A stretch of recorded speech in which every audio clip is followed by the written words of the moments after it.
Après avoir annoncé au début du mois que les personnes transgenres pouvaient désormais être baptisées et parrainées, le pape François a officiellement accueilli un groupe de femmes transgenres au Vatican. À l'occasion de la Journée mondiale des pauvres célébrée par l'Église catholique le dimanche 19 novembre, un groupe de femmes transgenres migrantes, dont plusieurs étaient des travailleuses du sexe, a été invité à dîner avec le souverain pontife. Lors de cet événement annuel organisé au Vatican, jusqu'à 1000 invités pauvres et sans-abri sont sélectionnés pour participer au repas. Parmi les invités de cette année figurait un groupe de femmes transgenres vivant dans la ville de Torveanica, au sud de Rome. En effet, à l'initiative du prêtre local, ces femmes transgenres ont contacté le pape pour la première fois pendant la pandémie de Covid-19, pour lui demander de la nourriture et d'autres formes d'aide vitale.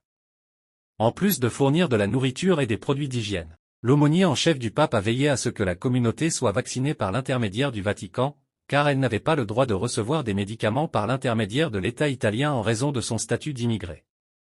L'une des participantes au repas, Andrea Paola Torres Lopez, originaire de Colombie, a déclaré à la société de presse, « Avant, l'Église nous était fermée.